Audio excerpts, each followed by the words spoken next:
On this edition for Sunday, August 29th, the somber return of the service members killed in Afghanistan. Hurricane Ida grows in strength as it makes landfall, and Poland's crackdown on LGBTQ rights. Next on PBS NewsHour Weekend. PBS NewsHour Weekend is made possible by Sue and Edgar Wackenheim III, Bernard and Denise Schwartz, the Cheryl and Philip Milstein family, the Anderson Family Fund, the Sylvia A. and Simon B. Poita Programming Endowment to fight anti-Semitism, the estate of Worthington Mayo Smith, Leonard and Norma Chlorfine, the Rosalind P. Walter Foundation, Koo and Patricia Ewan, committed to bridging cultural differences in our communities, Barbara Hope Zuckerberg. We try to live in the moment to not miss what's right in front of us. At Mutual of America, we believe taking care of tomorrow can help you make the most of today. Mutual of America Financial Group, retirement services and investments. For 25 years, Consumer Cellular has been offering no-contract wireless plans designed to help people do more of what they like. Our U.S.-based customer service team can help find a plan that fits you. To learn more, visit consumercellular.tv. Additional support has been provided by and by the Corporation for Public Broadcasting, a private corporation funded by the American people, and by contributions to your PBS station from viewers like you. Thank you. Good evening and thank you for joining us. The U.S. military carried out its second drone airstrike today in Afghanistan since last Thursday's deadly terrorist attack outside the Kabul airport. Pentagon officials said the strike targeted a suspected suicide bomb vehicle and came as the bodies of the 13 U.S. service members killed last week were returned to the U.S. President Biden and First Lady Jill Biden were in Delaware today to attend the dignified transfer, a military custom marking when remains of service members killed in action are returned to U.S. soil. The President and First Lady also met privately with some of the families of those killed in Thursday's attack, which an affiliate of the Islamic State, ISIS-K, claimed to have carried out. 11 of the service members were Marines, along with a Navy medic and an Army soldier. They ranged in age from 20 to 31 and included 2 women and 9 men. As many as 170 Afghan civilians were also killed in the attack. Today's drone airstrike targeted a suspected suicide bomb vehicle near the Kabul airport. The strike came a day after the U.S. Embassy warned all U.S. citizens to avoid the airport, citing a specific and credible threat. In a statement, a military spokesperson said, "We are confident we successfully hit the target." Significant secondary explosions from the vehicle indicated the presence of a substantial amount of explosive material. Flights from the Kabul airport continued today. Biden administration officials said there are an estimated 300 Americans who want to leave still in Afghanistan, along with about 4,000 troops. An estimated 114,400 Americans, foreign nationals, and vulnerable Afghans have been airlifted from the Kabul airport in the last 2 weeks, according to Biden administration officials. We will have more on Afghanistan coming up in the broadcast. Hurricane Ida made landfall on the Louisiana coast today as a dangerous Category 4 storm with sustained winds of 150 miles per hour. By this morning, parts of the shoreline in New Orleans were already underwater, and hurricane-force winds had caused more than 100,000 power outages across the state. This afternoon, New Orleans officials said they are confident new levees built around the city after the devastation of Hurricane Katrina will be able to withstand Hurricane Ida. Katrina made landfall exactly 16 years ago, August 29, 2005. Hospitals already grappling with a COVID-19 surge are instituting hurricane readiness plans and remaining open. New Orleans Mayor LaToya Cantrell urged residents and visitors who had not evacuated to hunker down and keep streets clear so that first responders could do their jobs once the storm passes.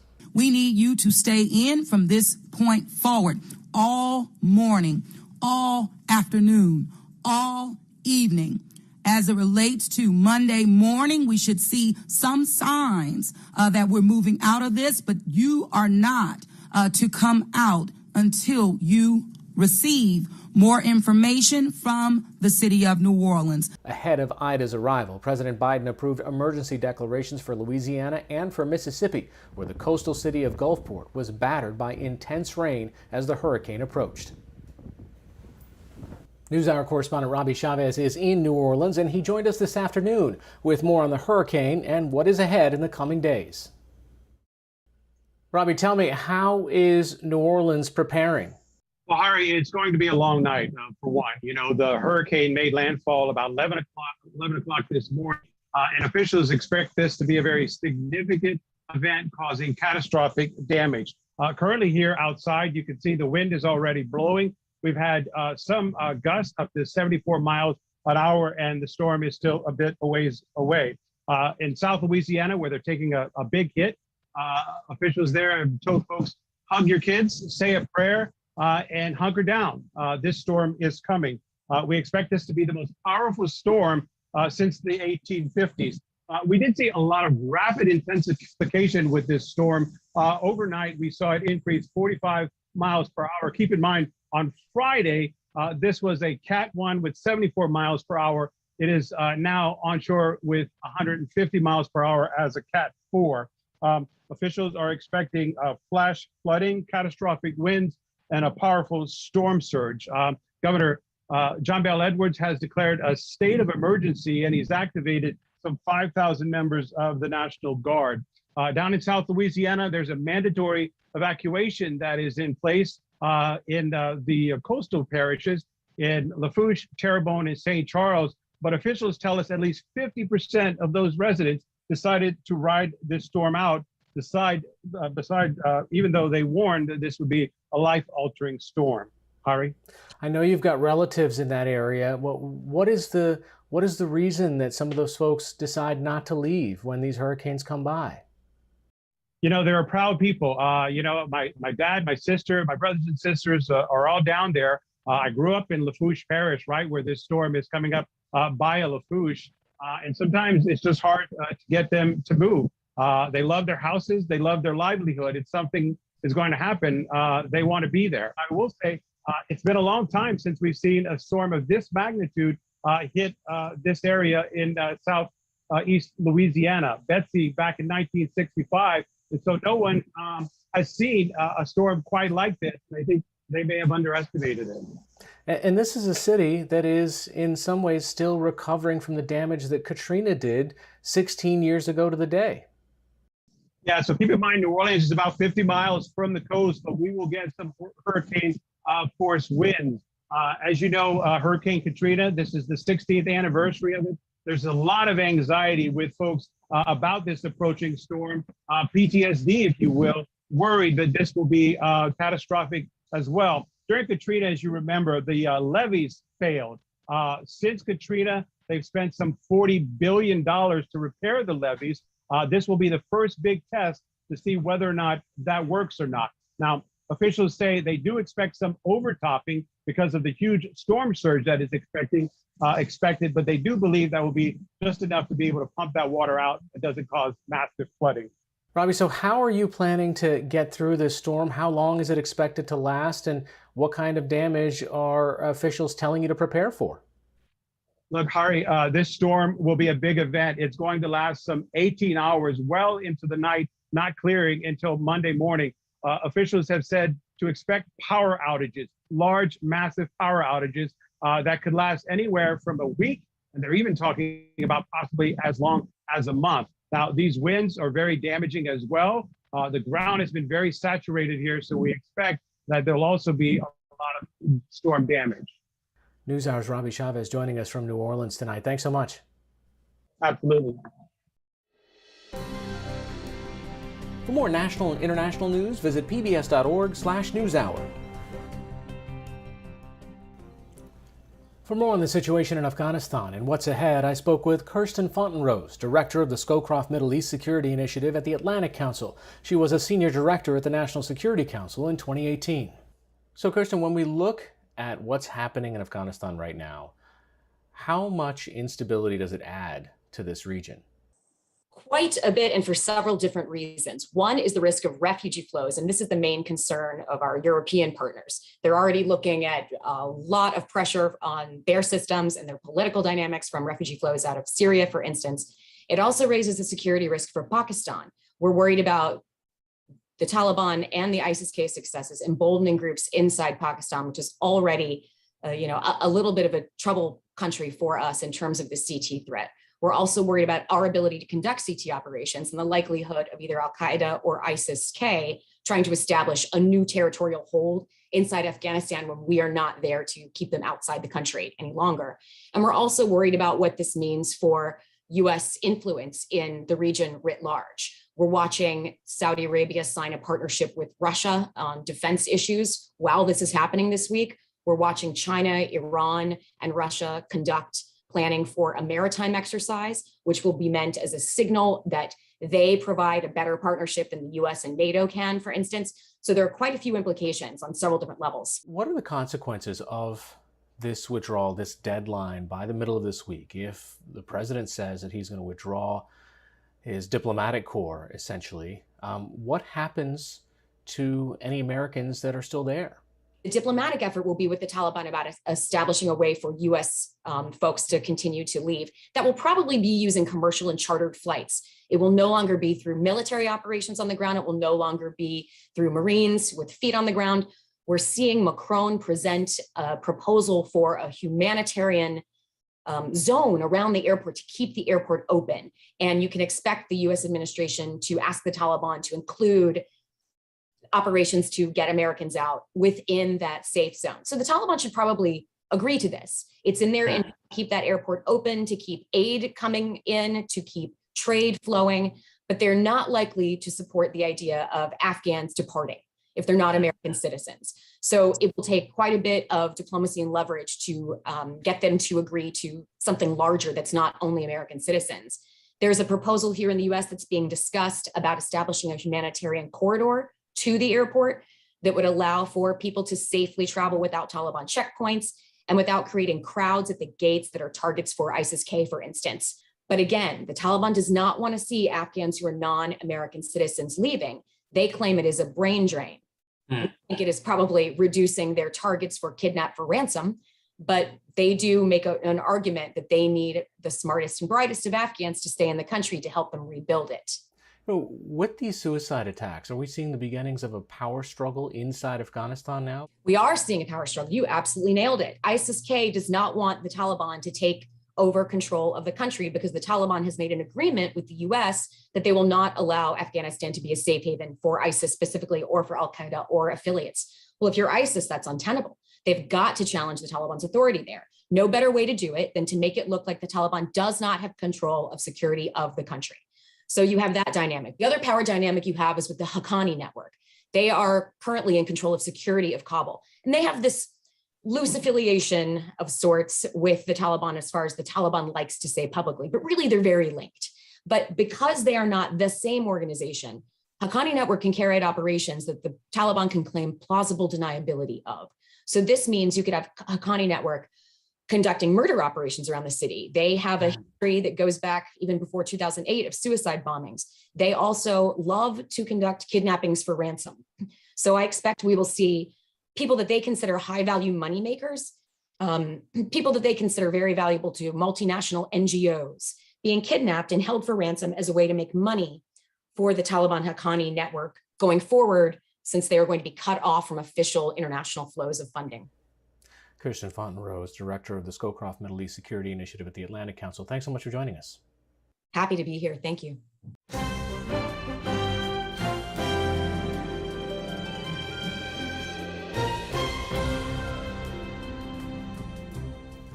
Poland's right-wing populist leader came to power last year decrying what he called LGBT ideology. He said it was spreading throughout his country at the expense of traditional family values. Poland is a member of the European Union, and dozens of its municipalities have enacted LGBT ideology-free zones, making members of the gay community fear for their safety and their lives. NewsHour Weekend Special Correspondent Simon Ostrowski reports with support from the Pulitzer Center for our ongoing series exploring hate, anti-Semitism, racism, and extremism. Welcome to Puławy. This working-class Polish town about 85 miles south of Warsaw is among some 50 municipalities in the country that have officially declared their opposition to LGBTs. We're meeting David Socha, a 20-year-old activist who lives here, to find out what it's like to be gay in a city whose leadership has publicly come out against his community. They enacted a statement about stopping the ideology pushed forward by the LGBT subculture. So they are basically calling LGBT people a subculture and that this subculture has an ideology. The declaration is part of a broader push by the ruling right-wing populist Law and Justice Party to pull Poles towards so-called traditional values and erode democratic norms in the process. The hallmark of the campaign has been the assertion that LGBT people don't actually exist. According to Law and Justice, it's simply an ideology. In practical terms, for Socha, this has meant avoiding certain parts of town where he's afraid of getting jumped by skinheads and soccer fans that he believes have been emboldened by the city's and increasingly the country's stance on the LGBT community. They can say that they are against discrimination, that they don't discriminate against people, but the reality is they opened the gate for all the kind of hate. So it made me much more cautious when I walk around the city, because there have been incidents when my home was tagged. Socha's street was plastered with anti-LGBT flyers and stickers, and he's even been chased. He fears it's only a matter of time before the attacks turn violent.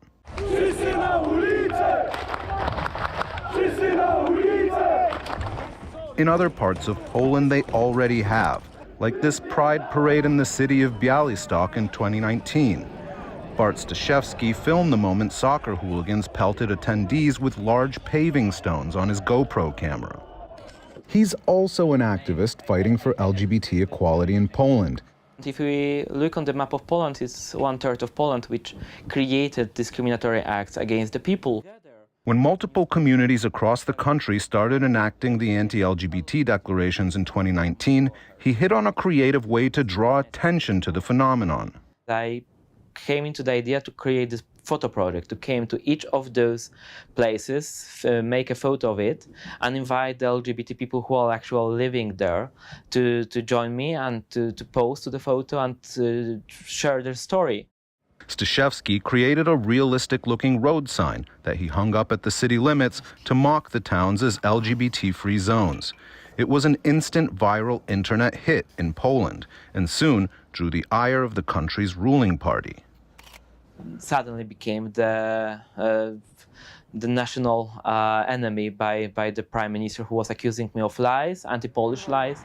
Poland's slide towards authoritarianism hasn't been without pushback.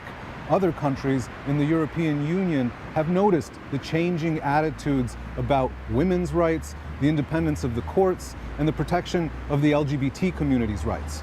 Here in Puławy, for example, where an anti-LGBT resolution was passed, 2 cities in Europe which were twinned with Puławy ended their partnership with the municipality in protest.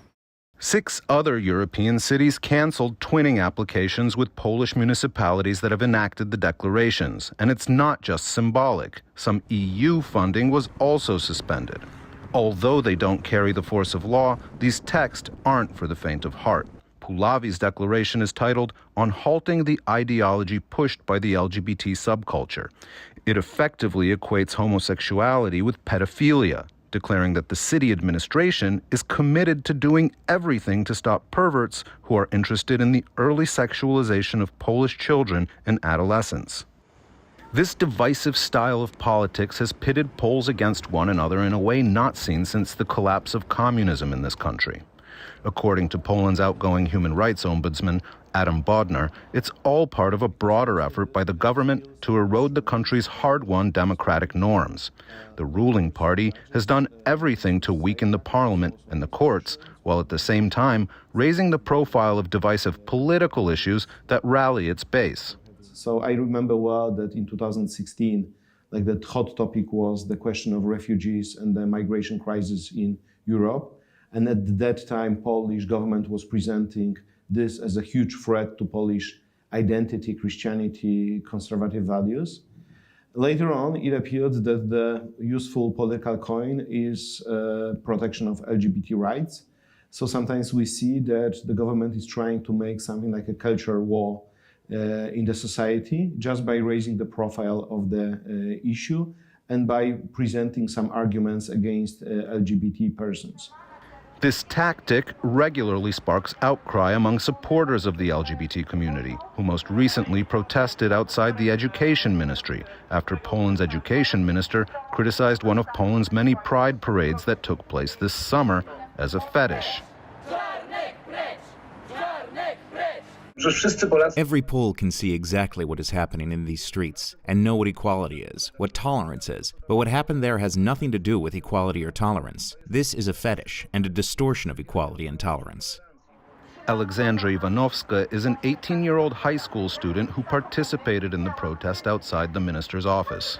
He basically follows the line introduced in the 2020 presidential elections, that LGBT plus community is not a community, it's ideology. And I've had actually my friends being called out, even physically abused on the streets because they wore something rainbow. I'm just angry at the fact that it takes guts in Poland to hold your girlfriend or your boyfriend by a hand in public. Poland's deputy foreign minister, Paweł Jablonski, defended his government's stance in an interview with NewsHour Weekend. Law and Justice Party leadership have repeatedly declared that members of the LGBT community aren't people and that LGBT is simply an ideology, essentially suggesting that there's no such a thing as gay people. Nobody said such thing, that members of LGBT community or any other community are not people. They were saying that LGBT ideology is something entirely different from particular people, because there is a political movement behind it. LGBT movement intends to change the definition of marriage, for example. This is a political agenda. One can agree with that or one can disagree with that. And I don't see any problem with declaring that this is simply an ideology which we do not agree with. Well, then why don't you declare that heterosexuality is an ideology? Because this ideology is inconsistent with our constitution. We very often hear how important is the rule of law, how important is to observe the rights that are prescribed in our constitution. And our constitution is very clear about this, that marriage is a union of women and men. Jablonski's claim that Law and Justice never say LGBTs are not people is easily disproved. Here's Polish President Andrzej Duda speaking at a rally of supporters during his latest election campaign last year, in which he accused the LGBT rights movement of promoting a viewpoint more harmful than communism. They're trying to tell us that they're people, but this is just an ideology. Poland's human rights ombudsman argues that the government's stance on LGBTs threatens not just democracy in Poland, but the unity of the EU as a whole. If Poland doesn't have to protect its minority groups, why should other member states have to uphold democratic norms? And at the end of the day, you do not have a Europe of values based on rule of law, on LGBT rights, on protection of different minorities, on democratic values, but you have like a loose confederation of states that are not following the same values on which the European Union is built. So that is why I claim that it is an existential threat for the European Union.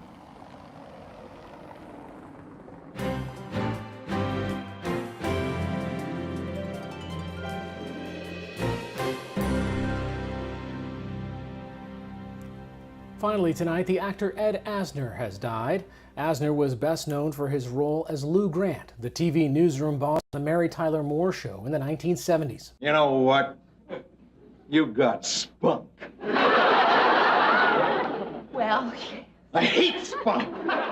He won 3 Emmys for that role and 2 more when his character became the lead in a spin-off series called Lou Grant. Asner had more than 300 acting credits. He was Santa Claus in the 2003 hit film Elf, and he was the voice of the elderly hero in the hit 2009 film Up. Ed Asner was 91 years old. We have more about Ed Asner's career and life online, and NewsHour will have continuing coverage of Hurricane Ida and the withdrawal of U.S. forces from Afghanistan in the week ahead. That's all for this edition of PBS NewsHour Weekend. For the latest news updates, visit pbs.org/newshour. I'm Hari Srinivasan. Thanks for watching. Stay healthy and have a good night.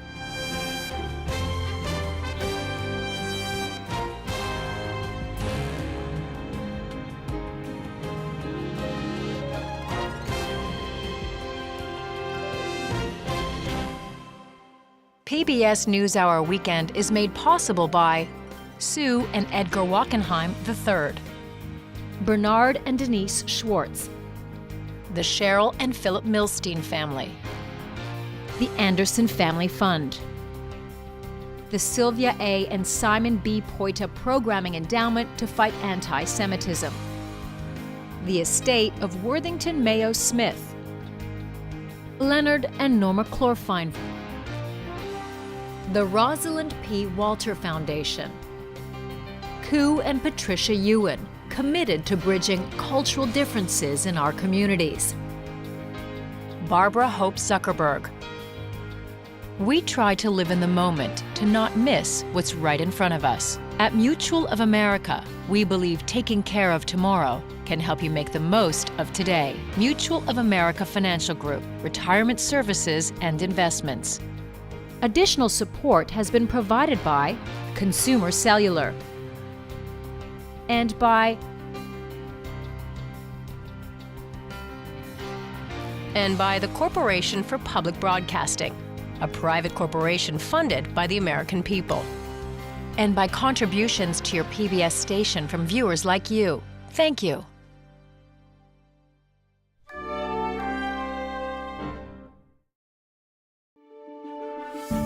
You're watching PBS.